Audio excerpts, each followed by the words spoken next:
नमस्कार दोस्तों, इस वीडियो में हम भूगोल का अर्थ एवं परिभाषा, भूगोल की विभिन्न उपशाखाएं, भूगोल की विभिन्न शाखाओं के जनक और ब्रह्मांड सौरमंडल के बारे में अध्ययन करेंगे। तो शुरू करते हैं भूगोल का यह वीडियो। सबसे पहले देखते हैं भूगोल का अर्थ एवं परिभाषा। देखिए, भूगोल या ज्योग्राफी संपूर्ण ब्रह्मांड में मानव के निवास के रूप में वर्तमान समय तक प्रमाणित एकमात्र ग्रह पृथ्वी के बारे में तथ्यात्मक विवरणों के साथ संपूर्ण अध्ययन करने वाला विज्ञान है। पृथ्वी के बारे में अध्ययन करता है, पृथ्वी के बारे में पूरा अध्ययन करता है, क्योंकि ये मानव का निवास स्थान है। ब्रह्मांड में मानव का निवास स्थान है, तो ब्रह्मांड में मानव के निवास के रूप में प्रमाणित एकमात्र ग्रह पृथ्वी, उसके बारे में संपूर्ण अध्ययन करने वाला विज्ञान होता है भूगोल या ज्योग्राफी। विषय के रूप में भूगोल का शाब्दिक अर्थ होता है गोल पृथ्वी। देखिए, भू प्लस गोल, भू यानी पृथ्वी और गोल, तो गोल पृथ्वी। वास्तव में यह शब्द पृथ्वी के मात्र एक ही गुण का परिचायक है, न कि संपूर्ण पृथ्वी का। ये सिर्फ हमें ये बता रहा है कि पृथ्वी कैसी है, पृथ्वी गोल है। इसके अलावा ये हमें कुछ नहीं बताता है। अंग्रेजी भाषा का शब्द है एक ज्योग्राफी। तो ज्योग्राफी दो शब्दों से मिलकर के बना होता है। ज्योग्राफी एक जियो और दूसरा ग्रेफो, इन दो शब्दों से ज्योग्राफी मिलकर के बना हुआ होता है। तो ज्योग्राफी का अर्थ हुआ पृथ्वी का वर्णन। जियो मीन पृथ्वी और ग्रेफो मीन वर्णन। यह शब्द भी भूगोल के संपूर्ण अध्ययन क्षेत्र का द्योतन कराने में अपूर्ण है, क्योंकि मात्र पृथ्वी का वर्णन कर देने से भूगोल का वास्तविक लक्ष्य नहीं प्राप्त किया जा सकता है।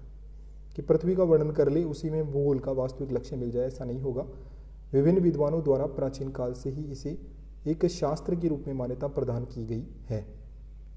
भूगोल को एक शास्त्र के रूप में मान्यता दी गई है, जिसके अंतर्गत पृथ्वी के वर्णन के साथ ही विभिन्न देशों के निवासियों के रहन सहन, मुख्य धरातलीय आकृतियों का अध्ययन तथा विभिन्न क्रियाओं जैसे ज्वालामुखी, भूकंप, ज्वार भाटा, लहर आदि को महत्व प्रदान किया जाता है। मीनिंग, यहाँ पे पृथ्वी का वर्णन तो करेंगे ही करेंगे, साथ ही साथ इसमें विभिन्न देशों के जो निवासी है उनका रहन सहन, मुख्य धरातलीय आकृतियों का अध्ययन और विभिन्न क्रियाओं जैसे ज्वालामुखी, भूकंप, ज्वार भाटा, लहरें आदि को महत्व प्रदान किया गया है। समय परिवर्तन के साथ वर्तमान शताब्दी में संपूर्ण भौगोलिक अध्ययन को संपूर्ण पृथ्वी के अध्ययन से उठाकर धरातलीय पेटियों में मानव कल्याण की समस्त पहलुओं को शामिल कर लिया गया। इसमें यहाँ भौगोलिक अध्ययन को पृथ्वी के अध्ययन के साथ ही साथ मानव कल्याण के जितने भी पहलू है उसको भी इसमें शामिल किया गया है। कि भूगोल के मूल अर्थ पृथ्वी के वर्णन के स्थान पर गणितीय विधियों से उनके सत्यापन एवं विश्लेषण का कार्य भी किया जाता है।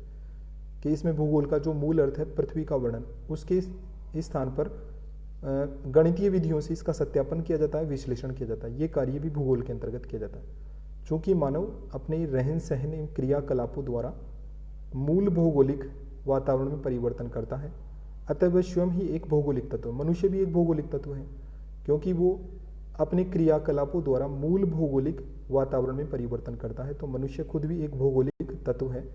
इस प्रकार मानव और पृथ्वी के आंतरिक संबंधों की दृष्टि से भूगोल का अध्ययन काफ़ी महत्वपूर्ण है।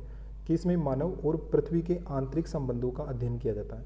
तो मानव और पृथ्वी के आंतरिक संबंधों के अध्ययन की दृष्टि से भी यहाँ पे जो भूगोल है उसका महत्वपूर्ण स्थान होता है। इरेटोस्थनीज प्रथम यूनानी विद्वान था जिसने भूगोल के लिए ज्योग्राफी का शब्द का प्रयोग किया।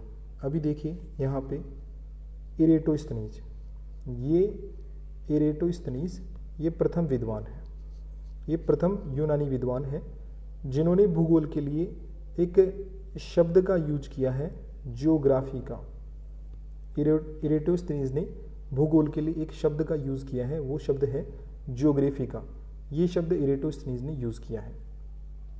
अभी यहाँ पे देखिए कि उन्होंने भूगोल को विशिष्ट विज्ञान के रूप में स्थापित किया। भूगोल को एक सुनिश्चित स्वरूप प्रदान करने में Herodotus, Strabo, Ptolemy, Immanuel Kant, Carl Ritter आदि विद्वानों का योगदान है।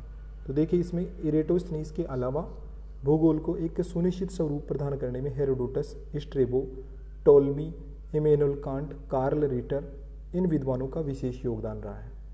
अब भूगोल से संबंधित परिभाषाएं देखें तो सबसे पहले स्ट्रेबो की परिभाषा देखते हैं कि भूगोल एक ऐसा स्वतंत्र विषय है जिसका उद्देश्य लोगों को इस विश्व भूमंडल का, आकाशीय पिंडों का, स्थल, महासागर, जीव जंतुओं, वनस्पतियों, फलों तथा भूधरातल के क्षेत्रों में देखी जाने वाली प्रत्येक अन्य वस्तु का ज्ञान प्राप्त कराना है।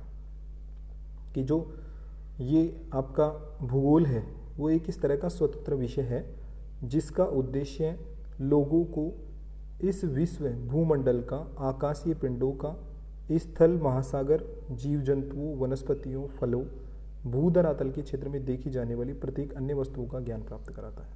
आकाशीय पिंडों का भी ज्ञान प्राप्त कराता है, विश्व का, भूमंडल का ज्ञान प्राप्त कराता है, स्थल का ज्ञान प्राप्त कराता है, महासागर, जीव जंतु, वनस्पति, फल, भूधरातल के क्षेत्र में देखी जाने वाली प्रत्येक अन्य वस्तु का ज्ञान प्राप्त कराना है। क्लेडियस टोल्मी थे, उन्होंने क्या कहा कि भूगोल पृथ्वी की झलक को स्वर्ग में देखने वाला आभामय विज्ञान है। कि पृथ्वी की झलक को कहाँ देखा जाता है? स्वर्ग में। तो वो आभामय विज्ञान है क्लेडियस टोल्मी।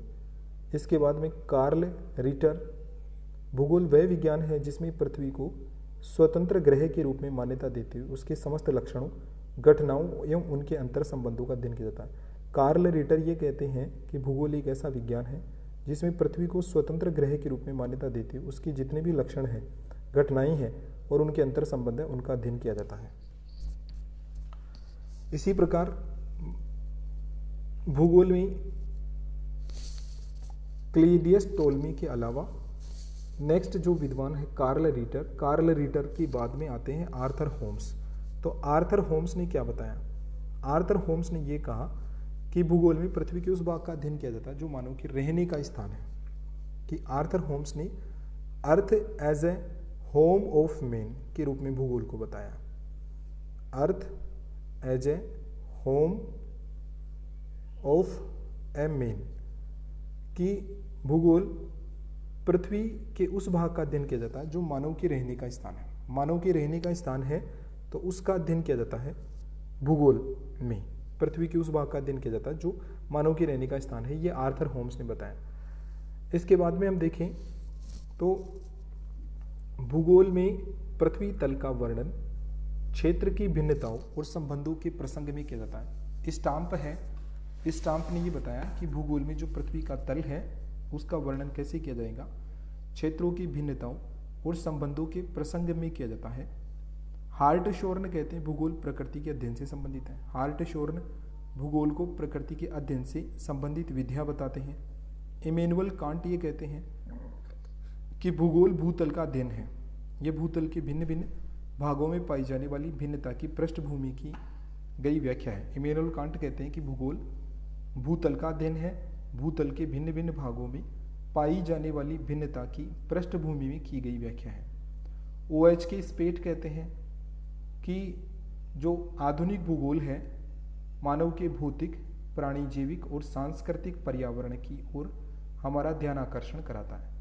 आधुनिक भूगोल मानव के फिजिकल, बायोलॉजिकल और कल्चरल एनवायरनमेंट की ओर हमारा ध्यान आकर्षण कराता है। ये OH के स्पेट कहते हैं। रिच्टोफेन भूगोल में पृथ्वी तल के विभिन्न क्षेत्रों का अध्ययन उनकी समग्र विशेषताओं के आधार पर किया जाता है। रिच्टोफेन ये कहते हैं कि भूगोल में पृथ्वी तल के विभिन्न क्षेत्रों का अध्ययन है उनकी समग्र विशेषताओं के आधार पर किया जाता है। ये रिच्टोफेन कहते हैं। अभी देखिए भूगोल की शाखाएं देखें तो वर्तमान समय में भूगोल के अंतर्गत निम्नलिखित प्रमुख शाखाओं का अध्ययन किया जा रहा है। सबसे पहले फिजिकल ज्योग्राफी, भौतिक भूगोल, ह्यूमन ज्योग्राफी, मानव भूगोल।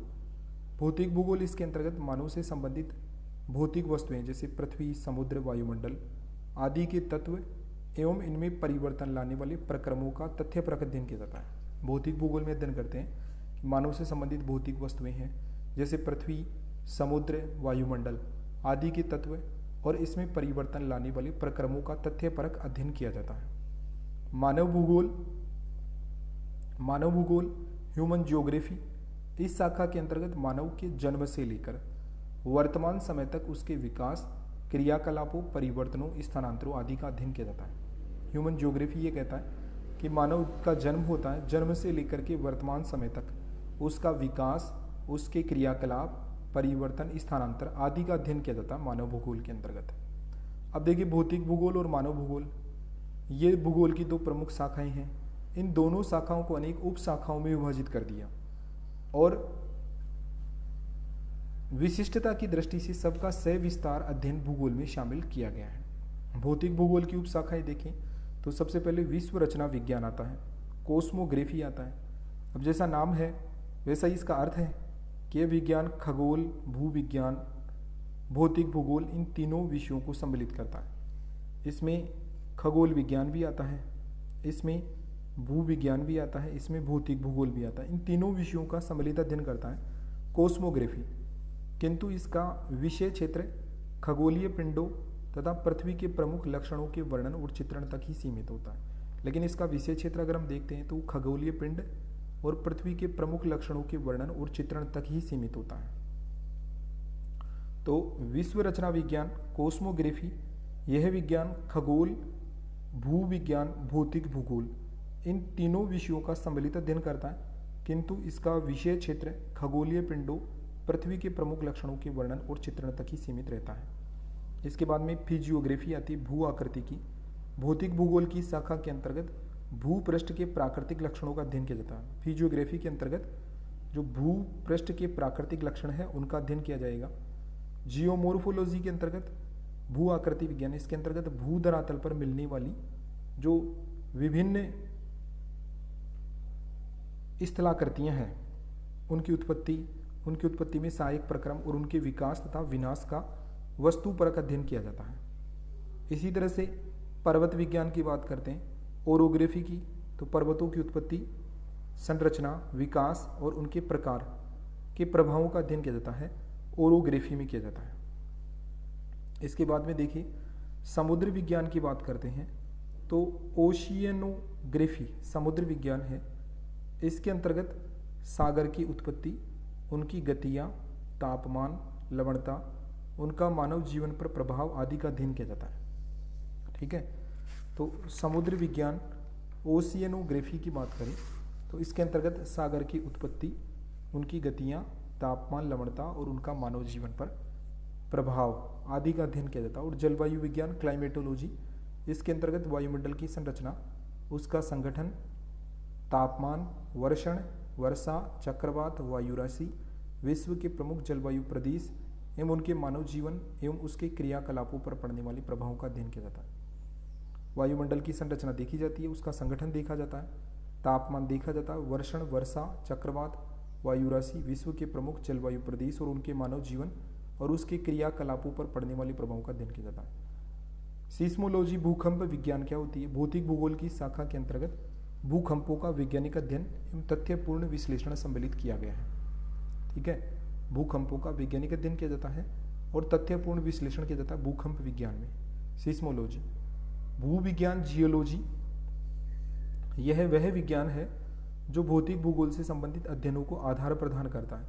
इसके अंतर्गत पृथ्वी की उत्पत्ति, उसकी संरचना, संगठन एवं सेलों के रूप में वर्तमान उसके ऐतिहासिक पहलुओं का अध्ययन किया जाता है। इसमें उन प्रक्रमों का भी अध्ययन किया जाता है जो सेलों की मूल अवस्था में परिवर्तन के लिए उत्तरदायी होते हैं। तो भूविज्ञान जियोलॉजी भौतिक भूगोल से संबंधित अध्ययनों को आधार प्रदान करता है। इसके अंतर्गत पृथ्वी की उत्पत्ति, उसकी संरचना, संगठन और सेलों के रूप में वर्तमान उसके ऐतिहासिक पहलुओं का अध्ययन किया जाता है। इसमें उन प्रक्रमों का भी अध्ययन किया जाता है जो सेलों की मूल अवस्था में परिवर्तन के लिए उत्तरदायी होते हैं। संरचनात्मक विज्ञान स्ट्रक्चरल जियोलॉजी की बात करें तो भूविज्ञान की यह शाखा भौतिक भूगोल से घनिष्ठ रूप से अंतर संबंधित होती है, क्योंकि इसमें सेलों के स्तर, उनके निक्षेपण स्थिति, आयु, स्वरूप, भूपृष्ठ पर उनके वितरण आदि का अध्ययन किया जाता है। तो संरचनात्मक विज्ञान स्ट्रक्चरल जियोलॉजी में सेलों के स्तर, उनके निक्षेपण स्थिति, आयु, स्वरूप, भूपृष्ठ पर उनके वितरण आदि का अध्ययन किया जाता है। और भूकंप विज्ञान सीस्मोलॉजी क्या होती है? भौतिक भूगोल की शाखा के अंतर्गत भूकंपों का वैज्ञानिक अध्ययन एवं तथ्यपूर्ण विश्लेषण शामिल किया जाता है। भूकंप का वैज्ञानिक अध्ययन किया जाता है, तथ्यपूर्ण विश्लेषण किया जाता है। भूगति विज्ञान जियोडायनेमिक्स, इसके अंतर्गत पृथ्वी के आंतरिक भाग के गतिक बलों एवं प्रक्रमों का अध्ययन किया जाता है। जियोडायनेमिक्स जैसा नाम है वैसा ही इसका अर्थ होता है, गतिक बल और प्रक्रमों का अध्ययन किया जाता है। हाइड्रोलॉजी में इस विज्ञान के अंतर्गत भूपृष्ठ के ऊपर या उसके नीचे प्रवाहित होने वाली जल राशियों का अध्ययन उनके भौतिक प्रभावों को दृष्टि में रखकर किया जाता है। भू कालानुक्रम जियोक्रोनोलॉजी ये भू विज्ञान एवं भूगोल में प्रयुक्त होने वाली ऐसी प्रणाली या विधि है जिससे पृथ्वी एवं उससे संबंधित तत्वों की ऐतिहासिक समय सारणी तैयार की जाती है। कि पृथ्वी और उससे संबंधित तत्वों की ऐतिहासिक समय सारणी तैयार की जाती है जियोक्रोनोलॉजी से। लिथोलॉजी अश्व चट्टान विज्ञान, इस विज्ञान के अंतर्गत चट्टानों एवं सेलों के वृहत प्रतिदर्शों मैक्रो मॉडल्स के आधार पर उनका वैज्ञानिक अध्ययन किया जाता है। चट्टान और शेल ये देखी जाती है, इनका अध्ययन किया जाता है आपके लिथोलॉजी में। पैलियो जियोग्राफी पूरा भूगोल, भौतिक भूगोल की शाखा के अंतर्गत भूपृष्ठ पर आदिकाल से विद्यमान स्थल एवं जल सहमतियों के प्रतिरूपों का अध्ययन किया जाता है। जो पैलियो जियोग्राफी होती है तो भौतिक भूगोल की ये शाखा, इसके अंतर्गत भूपृष्ठ पर आदिकाल से लेकर के अभी तक जितने भी स्थल है, जल संहतियां हैं, उनके प्रतिरूपों का अध्ययन किया जाता है। बायोजियोग्राफी में भूगोल की शाखा के अंतर्गत जीव जंतु पेड़ पौधे के भौगोलिक पक्ष जैसे उनके धरातलीय और जलवायविक संबंध प्रभाव वितरण का क्रमबद्ध अध्ययन किया जाता है। कि जीव जंतुओं पेड़ पौधों के भौगोलिक पक्षों, धरातलीय और जलवायविक संबंधों प्रभाव और वितरण का क्रमबद्ध अध्ययन किया जाता है। और इकोलॉजी जो होती है पारिस्थितिकी, इसके अंतर्गत जीवों और उनके वातावरण के पारस्परिक संबंधों का अध्ययन किया जाता है। जीव का और उनके वातावरण के पारस्परिक संबंधों का अध्ययन किया जाता है पारिस्थितिकी में। हिमनद विज्ञान में ग्लेशियोलॉजी में इस विज्ञान के अंतर्गत हिमनद या हिमानियों के रूप में बर्फ एवं उसके विभिन्न रूप, प्रकृति, वितरण, प्रक्रम के रूप में कार्य एवं तज्जनित परिणामों, इस कलाकृतियों का अध्ययन किया जाता है। तो जो हिमनद विज्ञान है, ग्लेशियोलॉजी, इस विज्ञान के अंतर्गत हिमनद या हिमानियों के रूप में बर्फ एवं उसके विभिन्न रूपों, प्रकृति, वितरण, प्रक्रम के रूप में कार्य एवं तज्जनित परिणामों, इस कलाकृतियों का अध्ययन किया जाता है। लिम्नोलॉजी सरोवर विज्ञान में पानी की, ताजे पानी की झील और सरोवर की उत्पत्ति से लेकर उसके संपूर्ण जीवन चक्र तक का अध्ययन किया जाता है। फाइटोजियोग्राफी पादप भूगोल, भूगोल की शाखा के अंतर्गत भौगोलिक वातावरण के अनुसार पृथ्वी पर पौधों के वितरण एवं उनकी विशेषताओं का अध्ययन किया जाता है। ज्वालामुखी विज्ञान वल्केनोलॉजी, इस विज्ञान के अंतर्गत ज्वालामुखियों का समग्र रूप से अध्ययन किया जाता है। इसके अंतर्गत ज्वालामुखियों की उत्पत्ति, प्रकृति, निःसृत पदार्थों, वितरण तथा प्रभावों के अध्ययन को प्रमुखता दी जाती है। ज्वालामुखी की उत्पत्ति, उसकी प्रकृति, निःसृत पदार्थ, वितरण और प्रभावों के अध्ययन को प्रमुखता दी जाती है। पेडोलॉजी मृत्तिका विज्ञान, इसके अंतर्गत मिट्टी के निर्माण, उसकी विशेषताओं एवं भूधरातल पर उसके वितरण का वैज्ञानिक अध्ययन किया जाता है। पेडोलॉजी में मिट्टी का निर्माण, उसकी विशेषता, भूधरातल पर उसके वितरण का वैज्ञानिक अध्ययन। मीटियोरोलॉजी मौसम विज्ञान, इसके अंतर्गत मौसम संबंधी पूर्वानुमानों के लिए धरातल के जितने भी, इसके अंतर्गत मौसम संबंधित पूर्वानुमानों के लिए धरातल के विभिन्न भागों में स्थित मौसम सूचना केंद्रों के सिनेप्टिक चार्टों का अध्ययन करके वायुमंडल में सक्रिय भौतिक घटनाओं एवं प्रक्रमों का अध्ययन किया जाता है। मीटियोरोलॉजी में जैसा नाम है वैसा ही इसका अर्थ है, पेडोलॉजी जैसा नाम है वैसा ही इसका अर्थ है, ज्वालामुखी विज्ञान जैसा नाम वैसा अर्थ है, पादप भूगोल जैसा नाम वैसा अर्थ है। इसी तरह से मैक्रोमीटियोरोलॉजी सूक्ष्म मौसम विज्ञान, मौसम विज्ञान की शाखा के अंतर्गत वायुमंडल की सबसे निचली परत का, देखिए इसमें वायुमंडल की जो सबसे निचली परत है उसका क्रमबद्ध एवं सर्वांगीण अध्ययन किया जाता है। इसके बाद स्पीलियोलॉजी, स्पीलियोलॉजी की बात करें तो जो स्पीलियोलॉजी है वो मृत्तिका, स्पीलियोलॉजी भूगोल की शाखा के अंतर्गत गुफा का विशिष्ट अध्ययन किया जाता है। गुफा विज्ञान है, गुफा का विशिष्ट अध्ययन किया जाता है। घास विज्ञान एग्रोस्टोलॉजी भूगोल की शाखा के अंतर्गत घासों का भौगोलिक पर्यावरण के संबंध में विशिष्ट अध्ययन करते हुए धरातल पर उनके वितरण को दर्शाया जाता है। कि धरातल पर वितरण को दर्शाते हैं, उनका भौगोलिक पर्यावरण के संबंध में विशिष्ट अध्ययन करते हैं। खनिज विज्ञान मिनरलोलॉजी, यह भूगर्भ विज्ञान की वह शाखा जिसके अंतर्गत खनिज पदार्थों की उत्पत्ति से लेकर उनके गुणों, विशेषताओं और वितरण का वैज्ञानिक अध्ययन किया जाता है। उनके गुण क्या है, उनकी विशेषताएं क्या है, उनका वितरण क्या है, ये मिनरलोलॉजी में देखा जाता है। जू जियोग्राफी प्राणी विज्ञान, तो इसमें देखिए इस विज्ञान के अंतर्गत भूपृष्ठ पर मिलने वाले प्राणियों, विशेष रूप से जानवरों के वितरण का अध्ययन किया जाता है। वर्णन विज्ञान, वर्षण विज्ञान हाइटेलॉजी, इसके अंतर्गत वर्षण से संबंधित जितनी भी घटनाएं हैं वर्षण से संबंधित जितनी भी घटनाएं हैं जैसे वर्षा, फुहार, ओला आदि का वैज्ञानिक अध्ययन किया जाता है। ठीक है, ये वर्षण विज्ञान हुआ। देखिए यहाँ पे अगर हम देखें तो कुछ इंपॉर्टेंट फैक्ट्स हैं, जैसे जियोग्राफी, जियो प्लस ग्रेफो, जियोग्राफी पृथ्वी का वर्णन, जियो पृथ्वी, ग्रेफो वर्णन। जियोग्राफी शब्द इरेटोस्थनीज ने दिया। आर्थर होम्स ने earth as a home of man बताया, और OH.K. स्पेट ने physical, biological and cultural environment के रेफरेंस में भूगोल को परिभाषित किया है। इसी तरह से यहाँ पे देखिए भूगोल में प्रथम की बात करें तो भूगोल का जनक हिकेटियस है। अगर हम बात करें कि भूगोल के जनक कौन हैं, तो भूगोल के जनक हैं Hecataeus. Who is the father of geography? Hecataeus. लेकिन अगर वर्तमान भूगोल के जनक की बात करते हैं कि who is the father of modern geography, तो फादर ऑफ मॉडर्न जियोग्राफी है Alexander von Humboldt. Alexander von Humboldt. Alexander von Humboldt ये वर्तमान भूगोल का जनक है। व्यवस्थित भूगोल के जनक की बात करें तो वो है इरेटोस्थनीज। इरेटोस्थनीज। व्यवस्थित भूगोल के जनक की बात करते हैं तो व्यवस्थित भूगोल के जनक कौन है? व्यवस्थित भूगोल के जनक है इरेटोस्थनीज। और इरेटोस्थनीज ही ज्योग्राफी शब्द का प्रथम प्रस्तावक। ज्योग्राफी शब्द सबसे पहले किसने दिया? ज्योग्राफी शब्द सबसे पहले इरेटोस्थनीज ने ही दिया। इरेटोस्थनीज उन्होंने ही ज्योग्राफी शब्द सबसे पहले दिया है। भौतिक भूगोल का जनक, अगर भौतिक भूगोल के जनक की बात करते हैं तो भौतिक भूगोल का जनक है पोसिडोनियस, नॉट पोलिडोनियस, पोसिडोनियस भौतिक भूगोल का जनक। पोसिडोनियस ये भौतिक भूगोल का जनक है। भौतिक भूगोल का जनक ये है पोसिडोनियस। इसी तरह से सांस्कृतिक भूगोल का जनक कार्लो सावर। गणितीय भूगोल का संस्थापक थेल्स व एनेक्सिमेंडर। लेविन्सरम विचारधारा का जनक है फ्रेडरिक रेटजेल। देखिए लेविन्सरम भौगोलिक क्षेत्र होता है जिसमें जीवों का विकास होता है। विश्व ग्लोब का निर्माता मार्टिन बेहम है।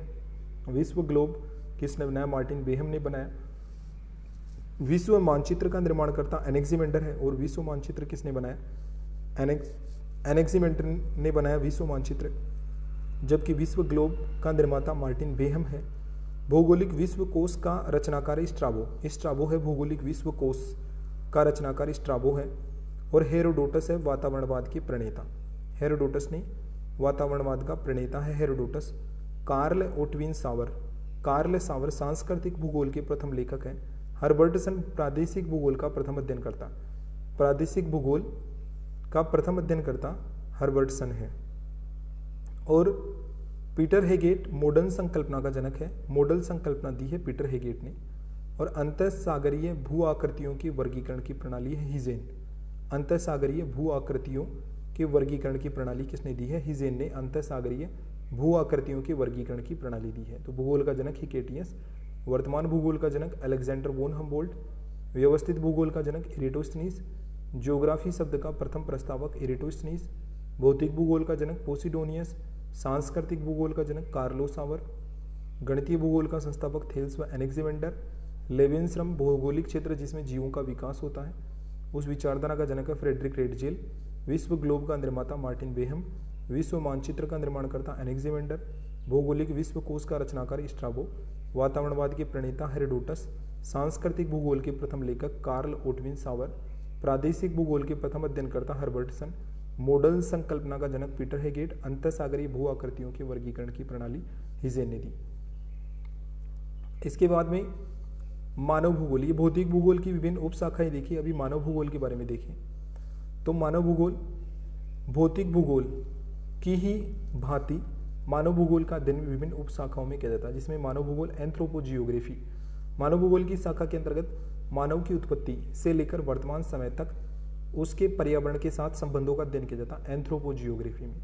मानव जाति विज्ञान एथनोलॉजी, इसके अंतर्गत धरातल पर विस्तृत मानव जाति का प्रजाति इकाइयों रेशियल यूनिट्स के रूप में वैज्ञानिक अध्ययन किया जाता है।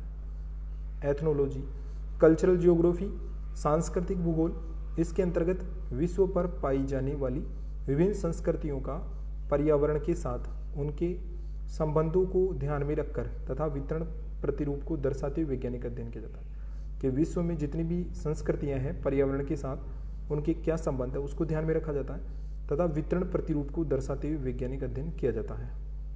सामाजिक भूगोल सोशियल जियोग्राफी, इस भौगोलिक शाखा के अंतर्गत नगरीय और ग्रामीण जनसंख्या, अधिवास, सामाजिक विशेषताओं, क्रियाकलापों आदि का वैज्ञानिक विवेचन किया जाता है। तो सामाजिक भूगोल सोशियल जियोग्राफी की नगरीय और ग्रामीण जनसंख्या, अधिवास, सामाजिक विशेषताओं, क्रियाकलापों आदि का वैज्ञानिक विवेचन किया जाता है। इकोनॉमिक जियोग्राफी, ये आर्थिक भूगोल, ये भूगोल की एक प्रमुख शाखा, इसमें मानव की उत्पत्ति से लेकर वर्तमान समय तक विकसित हुए उसके विभिन्न आर्थिक क्रियाकलापों का समग्र अध्ययन किया जाता है।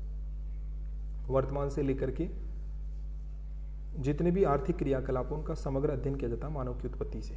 कृषि भूगोल एग्रीकल्चरल जियोग्राफी, भूगोल की शाखा के अंतर्गत कृषि की भौगोलिक दशाओं एवं विभिन्न फसलों के उत्पादन तथा वितरण प्रतिरूप का अध्ययन किया जाता है कि कृषि की भौगोलिक दशाएं हैं, विभिन्न फसलों का उत्पादन है और उसका वितरण है, उनके प्रतिरूप का अध्ययन कृषि भूगोल के अंतर्गत किया जाता है। रीजनल जियोग्राफी प्रादेशिक भूगोल, भूगोल की शाखा के अंतर्गत भौतिक और मानवीय समानताओं के आधार पर संपूर्ण धरातल का वर्गीकरण करके उनका क्रमबद्ध अध्ययन किया जाता है कि भौतिक और मानवीय समानताएं उसके आधार पर संपूर्ण धरातल का वर्गीकरण करते हैं और उनका क्रमबद्ध अध्ययन करते हैं। नगरीय भूगोल अर्बन जियोग्राफी, यह अधिवास भूगोल की एक प्रमुख शाखा है जिसके अंतर्गत शहरों और नगरों का अध्ययन, उनकी उत्पत्ति, स्थिति, कार्यात्मक प्रतिरूप, विकास आदि को ध्यान में रखकर किया जाता है। अर्बन जियोग्राफी, ठीक है, शहर नगरों का अध्ययन, उनकी उत्पत्ति, स्थिति, कार्यात्मक प्रतिरूप, विकास आदि को ध्यान में रखकर किया जाता है। ग्रामीण भूगोल रूरल जियोग्राफी, यह भी अधिवास भूगोल की एक प्रमुख शाखा है। इसके अंतर्गत ग्रामीण क्षेत्रों के बसाव प्रतिरूप, कार्यात्मक विवरण, उनके अधिवास आदि तथ्यों का अध्ययन किया जाता है। अधिवास भूगोल की ही सेटलमेंट जियोग्राफी की एक प्रमुख शाखा है रूरल जियोग्राफी, ग्रामीण क्षेत्रों के बसाव प्रतिरूप, कार्यात्मक विवरण, उनके अधिवास आदि तथ्यों का अध्ययन किया जाता है। सेटलमेंट जियोग्राफी अधिवास भूगोल, भूगोल की शाखा में ग्रामीण और नगरीय अधिवासों की स्थिति, उत्पत्ति, प्रतिरूप, व्यावसायिक संरचना आदि तथ्यों का अध्ययन किया जाता है। जनसंख्या भूगोल पॉपुलेशन जियोग्राफी, ये मानव भूगोल की वह शाखा जिसमें स्वयं मानव की जनसंख्या, लोगों का वितरण, आयु संरचना, घनत्व, वृद्धि, स्थानांतरण, व्यावसायिक संरचना तथा उनके आवासों का अध्ययन किया जाता है। तो जनसंख्या भूगोल में क्या किया जाता है कि मानव की जनसंख्या, लोगों का वितरण, आयु संरचना, घनत्व, वृद्धि, स्थानांतरण, व्यावसायिक संरचना तथा उनके आवासों का अध्ययन किया जाता है। प्रजातीय भूगोल रेशियल जियोग्राफी, भूगोल की यह शाखा प्राणी शास्त्रीय अवधारणा के आधार पर मानव प्रजातियों की उत्पत्ति, विकास, विश्व वितरण तथा उनके स्थानांतरणों एवं विभिन्न प्रजातियों के पारंपरिक सम्मिश्रण का विवेचन करती है। रेशियल जियोग्राफी भूगोल की यह शाखा जो प्राणी शास्त्रीय अवधारणा बायोलॉजिकल कॉन्सेप्ट उसके आधार पर मानव प्रजातियों की उत्पत्ति, विकास, विश्व वितरण तथा उनके स्थानांतरणों और उनके प्रजातियों के पारंपरिक सम्मिश्रण का विवेचन करती है। पॉलिटिकल जियोग्राफी राजनीतिक भूगोल, इसके अंतर्गत भौगोलिक कारकों का विभिन्न देशों की राजनीति पर प्रभाव, राजनीतिक दशा तथा अंतर्राष्ट्रीय विवादों एवं संबंधों का अध्ययन किया जाता है। इलेक्टोरल जियोग्राफी निर्वाचन भूगोल, ये राजनीतिक भूगोल की एक प्रमुख और नवीन शाखा है जिसमें निर्वाचन से संबंधित क्षेत्रीय विभिन्नताओं का अध्ययन निर्वाचक मंडलों को ध्यान में रखकर किया जाता है। इसके अंतर्गत निर्वाचन के आंकड़ों का भौगोलिक विश्लेषण भी किया जाता है।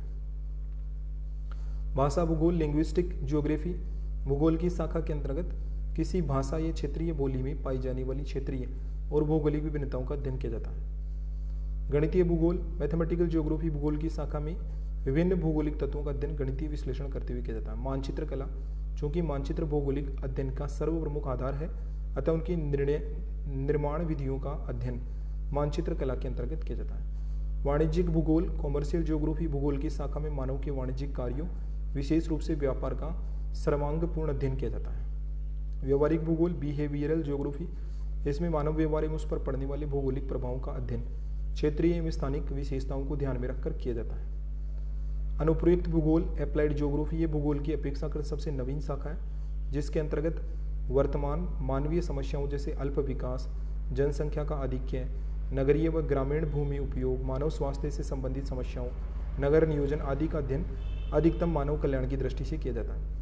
औद्योगिक भूगोल इंडस्ट्रियल जियोग्राफी, इसके अंतर्गत विभिन्न उद्योगों के लिए कच्चे माल की प्राप्ति के स्रोतों, उत्पादन की समस्याओं, उत्पादित वस्तुओं के व्यापार, उद्योगों के स्थानिक वितरणों आदि का अध्ययन किया जाता है। सैन्य भूगोल मिलिट्री ज्योग्राफी भूगोल की शाखा में अंतर्राष्ट्रीय सीमा विवादों, सामरिक महत्व के क्षेत्रों, युद्धों और संधियों के भौगोलिक कारकों, विभिन्न राष्ट्रों के उपनिवेशों, संयुक्त राष्ट्र संघ की गतिविधियों एवं अंतर्राष्ट्रीय शांति तथा सद्भावना का अध्ययन भौगोलिक परिप्रेक्ष्य में किया जाता है। मिलिट्री ज्योग्राफी में अंतर्राष्ट्रीय सीमा विवाद है, सामरिक महत्व के क्षेत्र हैं, युद्ध और संधियों के भौगोलिक कारक, विभिन्न राष्ट्रों के उपनिवेशों, संयुक्त राष्ट्र संघ की गतिविधियों और अंतर्राष्ट्रीय शांति सद्भावना का अध्ययन भौगोलिक परिप्रेक्ष्य में किया जाता है। परिवहन भूगोल में देखें ट्रांसपोर्ट ज्योग्राफी में, इसके अंतर्गत विभिन्न प्रकार के परिवहनीय साधनों एवं मार्गों पर पड़ने वाले भौगोलिक प्रभावों, उद्योगों, कच्चे माल एवं कृषि वस्तुओं के व्यापार एवं वितरण पर पड़ने वाले यातायात के साधनों के प्रभावों का अध्ययन किया जाता है कि परिवहनीय साधन और मार्ग पर पड़ने वाले भौगोलिक प्रभाव, उद्योग, कच्चे माल, कृषि वस्तुओं के व्यापार और वितरण पर पड़ने वाले यातायात के साधनों के प्रभावों का अध्ययन किया जाता है। मेडिकल जियोग्राफी इसके अंतर्गत विश्व स्तर पर व्याप्त पर्यावरण प्रदूषण एवं वायुमंडलीय अशुद्धियों के मानव जीवन पर पड़ने वाले नकारात्मक प्रभावों का अध्ययन मानव जीवन को स्वास्थ्यकर बनाने की दृष्टि से किया जाता है।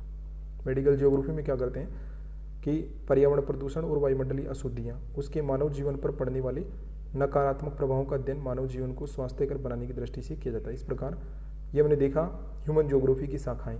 ह्यूमन ज्योग्राफी की सब ब्रांचेज में एंथ्रोपो जियोग्राफी, एथनोलॉजी, मानव जाति विज्ञान, cultural geography, social geography, economic geography, agricultural geography, regional geography, urban geography, rural geography, settlement geography, population geography, racial geography, political geography, electoral geography, linguistic geography, mathematical geography, cartography, commercial geography, behavioural geography, व्यवहारिक भूगोल, applied geography, अनुप्रयुक्त भूगोल, industrial geography, औद्योगिक भूगोल, military geography, सैन्य भूगोल, transport geography, परिवहन भूगोल, मेडिकल जियोग्राफी, चिकित्सा भूगोल। ये तो हुई ह्यूमन जियोग्राफी की सब ब्रांचेज। फिजिकल जियोग्राफी की सब ब्रांचेज हमने देखी थी, जिसमें ये लिम्नोलॉजी, सरोवर विज्ञान, ग्लेशियोलॉजी, हिमनद विज्ञान, इकोलॉजी, बायोजियोग्राफी, पैलियोजियोग्राफी, पूरा भूगोल, लिथोलॉजी, जियोक्रोनोलॉजी, हाइड्रोलॉजी, जियोडायनेमिक्स, भूगति विज्ञान, सीस्मोलॉजी, स्ट्रक्चरल जियोलॉजी, संरचनात्मक भूविज्ञान, geology, seismology, climatology, oceanography, phytogeography, पादप भूगोल, वल्केनोलॉजी, ज्वालामुखी विज्ञान, पेडोलॉजी, मीटीरोलॉजी, मैक्रोमीटीरोलॉजी, स्पीलियोलॉजी, गुफा विज्ञान, एग्रोस्टोलॉजी, घास विज्ञान, मिनरलोलॉजी, खनिज विज्ञान, जू जियोग्राफी, हाइटोलॉजी, वर्षण विज्ञान, हाइटेलॉजी, वर्षण विज्ञान। इसी तरह ये ओरोग्राफी, जियोमोर्फोलॉजी, फिजियोग्राफी, कोस्मोग्राफी, ये भौतिक भूगोल की उपशाखाएं हैं। मानव भूगोल की उपशाखाएं, भौतिक भूगोल की उपशाखाएं। इसके बाद में हम यहाँ पे देखेंगे भूगोल से संबंधित महत्वपूर्ण तथ्य कि विश्व में सर्वप्रथम भारत में भौगोलिक ज्ञान का विकास हुआ। भूगोल में नामकरण एवं उसको प्राथमिक स्तर पर व्यवस्थित स्वरूप प्रदान करने का श्रेय यूनान के विद्वानों को जाता है कि भूगोल का नामकरण इरेटोस्थनीज ने दिया, वो यूनान का विद्वान है। प्राथमिक स्तर पर व्यवस्थित स्वरूप प्रदान करने का श्रेय यूनान के विद्वानों को जाता है। भूगोल को एक अलग अध्ययन शास्त्र के रूप में प्रसिद्ध यूनानी विद्वान हिकेटियस ने स्थापित किया, अतएव इन्हें भूगोल का पिता कहा जाता है। हिकेटियस को भूगोल का पिता कहते हैं। भूगोल को एक अलग अध्ययन शास्त्र के रूप में इन्होंने स्थापित किया था। भूगोल एक विज्ञान है क्योंकि इसमें धरातलीय आकृतियों के वर्णन के साथ ही पृथ्वी के विभिन्न आवरणों, जल, वायु, स्थल आदि में कार्य करने वाली शक्तियों की उत्पत्ति, उनकी पारस्परिक अंतरक्रियाओं द्वारा उत्पन्न भौतिक प्रक्रियाओं की उत्पत्ति एवं प्रभाव, किसी स्थान विशेष में सांस्कृतिक वातावरण की उत्पत्ति के तरीकों आदि के समान अनेकानेक प्रश्नों का क्यों, कहाँ, कैसे की सहायता से उत्तर प्राप्त किया जाता है। कि भूगोल को साइंस क्यों कहा? क्योंकि साइंस में क्यों, कहाँ, कैसे की सहायता से बहुत सारे प्रश्नों का उत्तर प्राप्त करते हैं। तो यहाँ भी हम देखते हैं कि धरातलीय आकृतियों के वर्णन के साथ ही पृथ्वी के विभिन्न आवरण, जल, वायु, स्थल आदि में कार्य करने वाली शक्तियों की उत्पत्ति, उनकी पारस्परिक अंतरक्रियाओं द्वारा उत्पन्न भौगोलिक प्रक्रियाओं की उत्पत्ति और प्रभाव, किसी स्थान विशेष में सांस्कृतिक वातावरण की उत्पत्ति के तरीकों आदि के समान अनेक प्रश्नों का उत्तर प्राप्त किया जाता है। इरेटोस्थनीज ने भूगोल के लिए सर्वप्रथम ज्योग्राफी का शब्द का प्रयोग किया। भूगोल के अध्ययन में पृथ्वी तल या भूतल द अर्थ सरफेस के अंतर्गत 4 पक्षों को सम्मिलित किया जाता है। सबसे पहले तो यहाँ पे संपूर्ण स्थल एवं महासागरों के तल को सम्मिलित किया जाता है। दूसरा, धरातल से थोड़ी सी गहराई तक सीधे प्रभाव डालने वाली पृथ्वी की पपड़ी या क्रस्ट का अध्ययन किया जाता है। तीसरा, वायुमंडल का विशेष रूप से वह भाग जिसमें मौसम और जलवायु संबंधी घटनाएं घटित होती है। और चौथा, पृथ्वी के ग्रहीय संबंधों का अध्ययन किया जाता है। संपूर्ण पृथ्वी, संपूर्ण स्थल और महासागरों का तल, धरातल से थोड़ी सी गहराई तक सीधे प्रभाव डालने वाली पृथ्वी की पपड़ी या क्रस्ट, वायुमंडल का विशेष रूप से वह भाग जिसमें मौसम और जलवायु संबंधी घटनाएं घटित होती है, पृथ्वी के ग्रहीय संबंध। अब भूगोल के संपूर्ण विषय क्षेत्र को मुख्यतः 4 आधारों पर समझा जा सकता है। सबसे पहला, भूगोल पृथ्वी तल का अध्ययन है। दूसरा, भूगोल वातावरण एवं पारिस्थितिकी का अध्ययन है। तीसरा, भूगोल में प्रादेशिक विभिन्नताओं का अध्ययन किया जाता है। और चौथा, भूगोल स्थानिक संगठनों की संरचनाओं में पारस्परिक क्रियाओं का अध्ययन है। भूगोल पृथ्वी तल का अध्ययन है। भूगोल वातावरण पारिस्थितिकी का विज्ञान है। भूगोल में प्रादेशिक विभिन्नताओं का अध्ययन किया जाता है। भूगोल स्थानिक संगठनों की संरचनाओं एवं पारस्परिक क्रियाओं का अध्ययन है। अब भौगोलिक अध्ययन का विकास काल देखें तो भौगोलिक अध्ययन के विकास काल निम्नलिखित है। क्षीर सम्मति या शास्त्रीय काल, क्लासिकल पीरियड 600 ईसा पूर्व से 300 ईसा पूर्व तक। मध्यकाल, मिडिल एज 300 ईसा पूर्व से 1700 ईसा पूर्व तक। अब इसके निम्नलिखित उपविभाग है। पूर्व मध्यकाल 300 से 700 ईस्वी तक, 300 ईस्वी से 700 ईस्वी तक। अंतर मध्यकाल 700 ईस्वी से 1100 ईस्वी तक। उत्तर मध्यकाल या पुनर्जागरण काल, रेनेसेंस पीरियड 1100 ईस्वी से 1700 ईस्वी तक। मध्यकाल, मिडिल एज का टाइम है 300 ईस्वी से 1700 ईस्वी तक। इसके उपविभाग किए, सब डिवीजन किए, जिसमें एक पूर्व मध्यकाल 300 ईस्वी से 700 ईस्वी तक, अंतर मध्यकाल 700 ईस्वी से 1100 ईस्वी तक। एक रेनेसेंस पीरियड होता है, रेनेसेंस पीरियड उत्तर मध्यकाल या पुनर्जागरण काल 1100 ईस्वी से 1700 ईस्वी तक। एक होता पूर्व आधुनिक शास्त्रीय काल, वो था 18वीं शताब्दी, तथा आधुनिक काल 19वीं शताब्दी में जारी। इसके बाद हम यहाँ पे देखें भौतिक भूगोल, फिजिकल ज्योग्राफी के बारे में। तो देखिए फिजिकल ज्योग्राफी हम देख चुके हैं कि भौतिक भूगोल जो है, उस भौतिक भूगोल के संबंधित जितनी भी वस्तुएं होती हैं, भौतिक वस्तुएं जैसे पृथ्वी, समुद्र, वायुमंडल आदि के तत्वों एवं इनमें परिवर्तन लाने वाले प्रक्रमों का तथ्यपरक अध्ययन करते हैं। इसमें तथ्यपरक अध्ययन किया जाता है। तथ्यपरक अध्ययन किसका किया जाता है कि मानव से संबंधित भौतिक वस्तुएं जैसे पृथ्वी है, समुद्र है, वायुमंडल है, इनके तत्व और उनमें परिवर्तन लाने वाले प्रक्रम का तथ्यपरक अध्ययन किया जाता है। विश्व रचना विज्ञान, कोस्मोग्राफी, भू आकृतिकी, भू आकृति विज्ञान, पर्वत विज्ञान, समुद्र विज्ञान, जलवायु विज्ञान, भूकंप विज्ञान, पारिस्थितिकी, मौसम विज्ञान आदि इसकी प्रमुख शाखाएं होती है।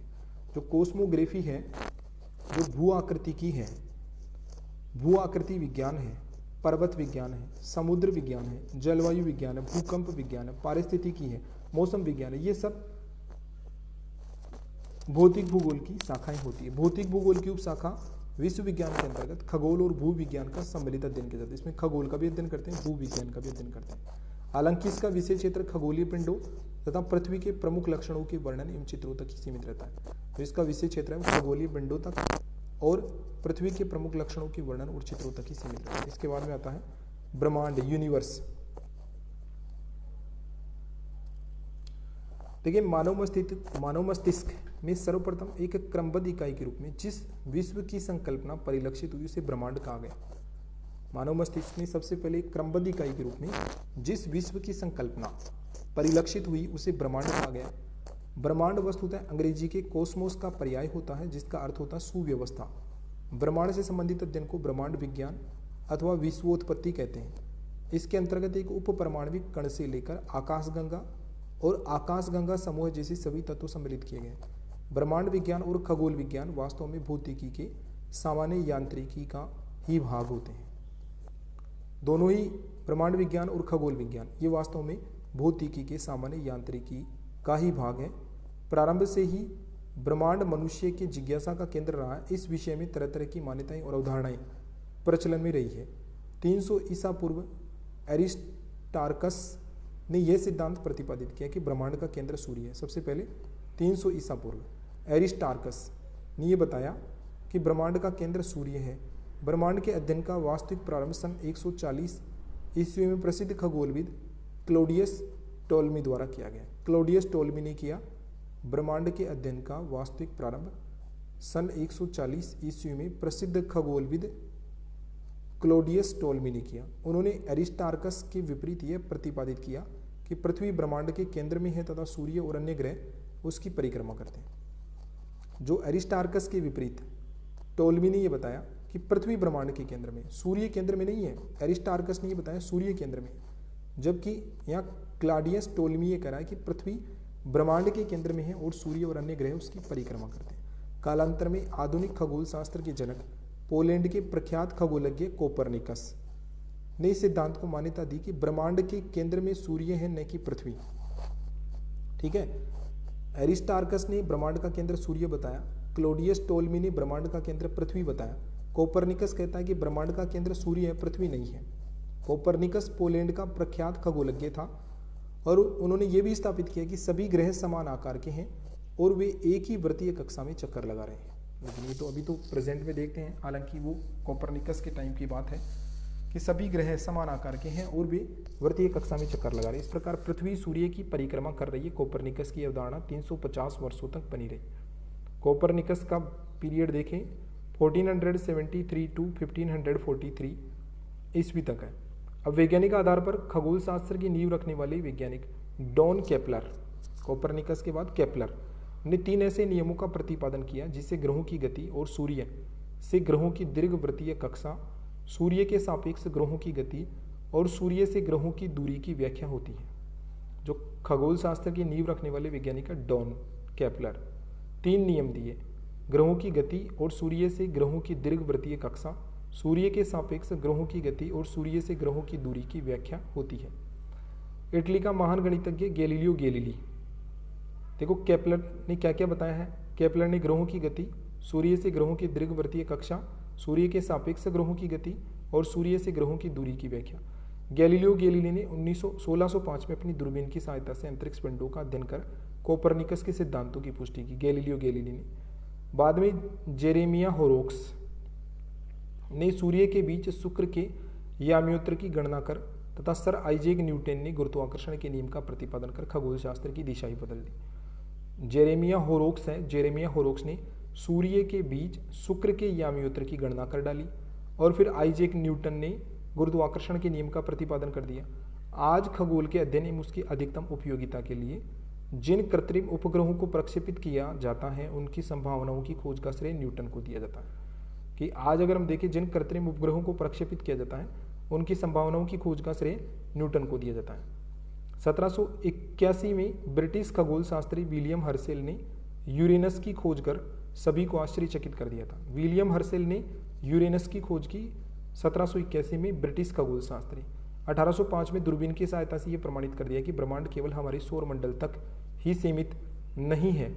हमारा सौर मंडल करोड़ों तारों के समूह आकाश गंगा का एक अत्यंत छोटा भाग है। ठीक है, 1781 में तो विलियम हर्शेल ने बता दिया कि खगोल शास्त्री विलियम हर्शेल ने बताया कि यूरेनस की खोज कर दी और 1805 में दूरबीन की सहायता से प्रमाणित कर दिया गया कि ब्रह्मांड केवल हमारे सौर मंडल तक ही सीमित नहीं है।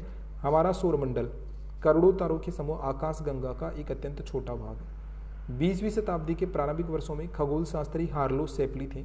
हार्लो शेपली ने चमकीले तारों सेफिड वेरिएबल्स को मानकीकृत प्रकाश स्रोतों के रूप में उपयोग करते हुए पहली बार आकाशगंगा मिल्की वे का स्पष्ट चित्रांकन किया और उसकी लंबाई 3 लाख प्रकाश वर्ष निर्धारित कर दिया। ठीक है, तो ये आते हैं हार्लो शेपली। खगोल शास्त्री हार्लो शेपली चमकीले तारों सेफिड वेरिएबल्स को मानकीकृत प्रकाश स्रोतों के रूप में उपयोग किया और पहली बार आकाशगंगा मिल्की वे का स्पष्ट चित्रांकन किया और उसकी लंबाई बताई उन्होंने 3 लाख प्रकाश वर्ष निर्धारित किया। उन्होंने प्रकाश वर्ष की इसी विस्तार का संपूर्ण ब्रह्मांड का और छोर माना। शेपली ने इस धारणा को 1924 में महान अमेरिकी खगोल शास्त्री एडविन पावेल हब्बल ने गलत प्रमाणित कर दिया। यहाँ पे अमेरिकी खगोल शास्त्री आते हैं एडविन पावेल हब्बल। उन्होंने जो शेपली की अवधारणा थी, शेपली की क्या थी अवधारणा? शेपली की अवधारणा ये थी कि चमकीले तारों सेफिड वेरिएबल्स को मानकीकृत प्रकाश स्रोतों के रूप में उपयोग करते पहली बार आकाशगंगा का स्पष्ट चित्रांकन किया, लंबाई 3 लाख प्रकाश वर्ष बताई, प्रकाश वर्ष की इसी विस्तार का संपूर्ण ब्रह्मांड का और छोर माना। 1924 में अमेरिकी खगोल शास्त्री एडविन हब्बल ने गलत साबित किया। एंड्रोमेडा ने आकाशगंगा में स्थित सेफिड वेरिएबल्स तारों को चिन्हित कर प्रमाणित किया कि यह तारा लगभग 10 लाख प्रकाश वर्ष की दूरी पर है। एंड्रोमेडा ने आकाशगंगा में स्थित जो सेफिड वेरिएबल्स है तारों को चिन्हित कर प्रमाणित किया कि यह तारा लगभग 10 लाख प्रकाश वर्ष की दूरी पर है। तो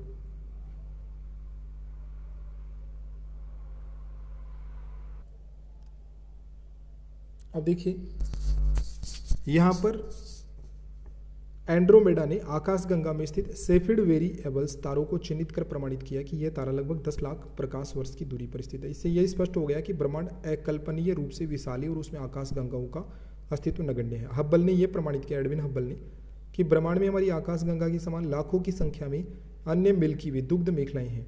ये आकाशगंगा एक दूसरे से दूर होती जा रही है। जैसे जैसे उनकी दूरी बढ़ती है उनके भागने की गति भी तीव्र होती जा रही है। इसका अर्थ ब्रह्मांड का प्रसार हो रहा है। यह हब्बल ने बताया कि ब्रह्मांड में जितनी भी आकाशगंगाएं हैं वो एक दूसरे से दूर जा रही है, दूरी बढ़ रही है, भागने की गति भी तीव्र होती जा रही है। इसका अर्थ है कि ब्रह्मांड का प्रसार हो रहा है। दृश्य पथ में आने वाले ब्रह्मांड का व्यास 250 करोड़ प्रकाश वर्ष, वह दूरी जिसे शून्य में 2,99,792.5 किलोमीटर प्रति सेकंड की गति के आधार पर सूर्य और पृथ्वी के बीच की औसत दूरी को तय करती है। ठीक है, तो दृश्य पथ में आने वाले ब्रह्मांड का व्यास 250 करोड़ प्रकाश वर्ष, और इसको यहाँ पे इस तरह से बताया कि प्रकाश शून्य में निर्वात में 2,99,792.5 किलोमीटर प्रति सेकंड की गति के आधार पर सूर्य और पृथ्वी के बीच की औसत दूरी को तय करता है। इस ब्रह्मांड के अंतर्गत असंख्य आकाशगंगाएं विद्यमान हैं। इसके बाद देखेंगे ब्रह्मांड की उत्पत्ति। थैंक यू, जय हिंद।